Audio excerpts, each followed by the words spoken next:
ప్రతిపక్ష సభ్యులను కూడా కోరుతా ఉన్నాను. గవర్నర్ ప్రసంగాన్పై ధన్యవాద తీర్మానం విషయంలో స్పష్టంగా మీరు చెప్పే అనేక అంశాల విషయంలో 50 సంవత్సరాల చరిత్ర గురించి కానీ చెప్పండి. మీరు 10 సంవత్సరాల కాలం పాటు, నేను దాంట్లో 5 సంవత్సరాలు ఉన్నాను, అదే చెప్తూ వచ్చారు. ప్రజలు అందరూ కూడా వింటూ వచ్చారు. ఆఖరుకు తీర్పు ఏ విధంగా ఇచ్చారో ఇప్పటికైనా మీరు దయచేసి రియలైజ్ కావాలని కోరుతా ఉన్నారు. ఇందిరమ్మ రాజ్యం రావాలే. పెద్దలు కేటీఆర్ గారు చెప్పారు ఇందిరమ్మ రాజ్యం అంటే ఏ విధంగా ఉంటుందని. సరే, ప్రజలందరికీ తెలిసి ఈరోజు అందరూ కూడా చదువుకున్నవారు, అందరూ కూడా అవగాహన ఉన్న వ్యక్తులు.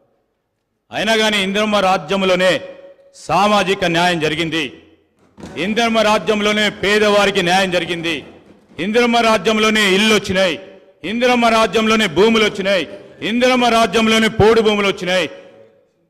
ఈరోజు ఆ విధమైన మరొక్కసారి ప్రభుత్వం రావాలనే ఆలోచనతోనే తీర్పిచ్చారు కనుక ఆ క్రమంలో కొత్త ప్రభుత్వం ఏర్పాటైన తర్వాత మీరు ఏదైనా మీ ఆలోచనలు ఇస్తే తప్పకుండా మేము ఒక కన్స్ట్రక్టివ్ క్రిటిసిజం చేయండి, we will try to accept it.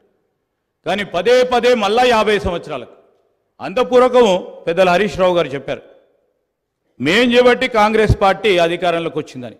మేము 91 మంది ఉన్నాము, 95 మేము ఉన్నాము, మీరు ఉన్నది ఎంతమంది? దాని తర్వాత ఎన్ని సీట్లు మీరు నిలబడ్డారు, ఎంతమంది గెలిచారు? దాని తదుపరి జరిగిన 2000 ఎన్నికల్లో ఎంతమంది మీరు నిలబడ్డారు, ఎంతమంది గెలిచారు? ఇవన్నీ కూడా బేరీజ్ చేసుకోవడానికి మరొకసారి ఒక చర్చ పెట్టండి అధ్యక్ష. కానీ నేను దయచేసి గౌరవ సభ్యులందరినీ కూడా కోరుతా ఉన్నాను, ఈరోజు గవర్నర్ గారి ప్రసంగంపై ఈరోజు వారి పేరు తీశారనుకో వారు మాట్లాడుతూ అంటారు, వీరి పేరు తీశారనుకో వీరు మాట్లాడుతూ అంటారు. దయచేసి నేను గౌరవ శాసనసభాపతి గారిని కోరుతా ఉన్నాను, ధన్యవాద తీర్మానంపై గౌరవ సభ్యులు మాట్లాడితే సభ అర్థవంతంగా ముందుకు సాగే విధంగా మీరందరూ కూడా సహకరించాలని కోరుతా ఉన్నాను. గౌరవ కేటీఆర్ గారు.